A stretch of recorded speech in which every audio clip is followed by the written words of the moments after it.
Dr. Jeff Kingsley, and welcome to another edition of Riding in Cars with Researchers. As you can see, I'm not in a car.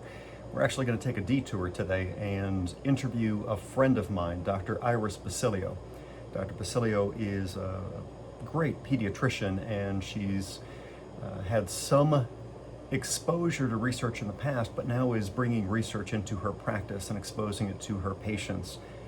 She's joining our mission to increase the amount of pediatric research. So our detour today will be an interview of Dr. Basilio and why she believes in pediatric research. Good morning. Dr. Jeff Kingsley here with Dr. Basilio. Hello, good morning. Dr. Basilio, first, talk to me about how you got into healthcare in general, or how you decided to become a pediatrician. So I always had an interest in medicine or basic science and just continued to follow that track through college with pre-med. It also helped that my mom is a physician, and so I was exposed early on to, I guess, a life of medicine.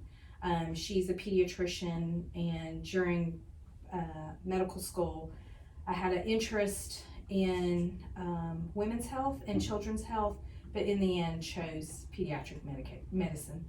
And once finishing, actually joined her practice. So why peds? What excites you about pediatrics? I do like that the patients are usually at least smaller than me.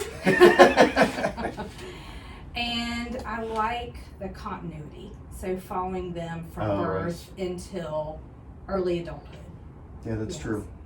Yeah, and with kids, you end up seeing them more routinely than you do a 20-year-old who comes once every 10 years to see a doctor when they've lost their leg. So you build that connection with the family and the patient, and I just really enjoyed that. Okay, one of the things that we talked about already this morning was that there's not enough pediatric research. Talk to me about what that means to you. Why isn't there enough pediatric research? What are the issues? I think a lot of the issues are with parents.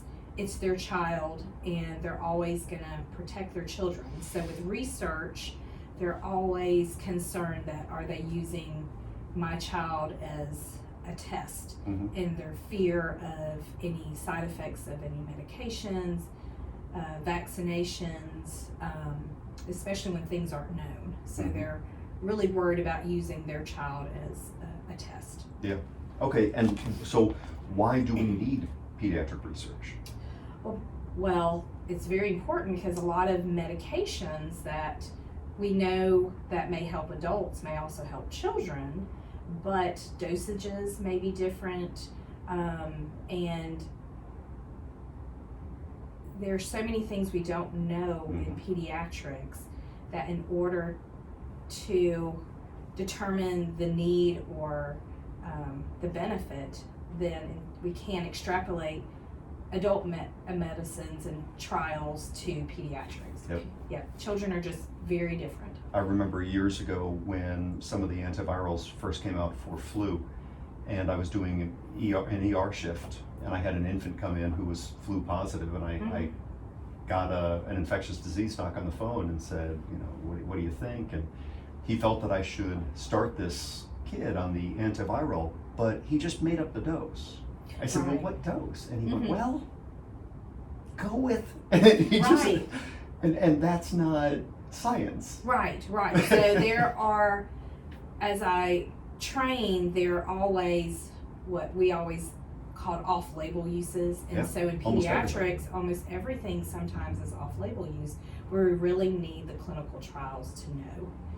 Right, off-label is when there's no scientific evidence to support it. So when you've done an actual rigorous research trial, then on-label is what FDA approves and says this is known. Everything outside of that is called off-label. In obstetrics, there's an actual book that people reference to find out what's category A, what's category B, what's category C findings. Is there anything like that in peds? There's not. There's not. So we usually look to the specialists, especially as a general pediatrician. So if there's something, we look to the specialists, and they're more experienced with certain medications that we may not be familiar with. So why are you getting involved in research now? Other than that, I called you. Right. So in the past as a resident, research was really in training more for fellows. So after people finished their pediatric training, if they wanted to go on to a subspecialty, research was really focused for the fellowships. But there's so many medications and studies I think that would benefit general peds. And in my practice, and the fact that a lot of the administrative burden and it being cumbersome, Right. of course, has improved with just even your facility. Mm-hmm. And so when you called me, I thought it was a great opportunity. Wonderful. Mm-hmm. Okay. Any last thoughts? None. Wonderful. Yeah. Well, I greatly appreciate the time Thank to you. learn more about you and how you got into peds and your desires for peds research. Any particular area of pediatrics where you feel it's really vital that we have some research? I think dermatology Oh, yeah. and still immunizations. Yeah. Yeah, just for instance, I had a mom. So molluscum contagiosum is just such a common Yep. viral rash that we see. And this one mom, she has 2 children that she's been battling with it for months. And she told me one day, if there was a vaccine for molluscum, Yeah. I would do it. Yeah. Yeah. Because it's absolutely. been so frustrating for her, just something simple that we usually reassure will eventually go away, which it will, but in some families it is very frustrating. Well, we will look for Mhm. some vaccine Yeah. trials in molluscum. Thought it was interesting. She brought that up to me. I just kind of giggled about it. I appreciate it. Thank you very much. You're welcome.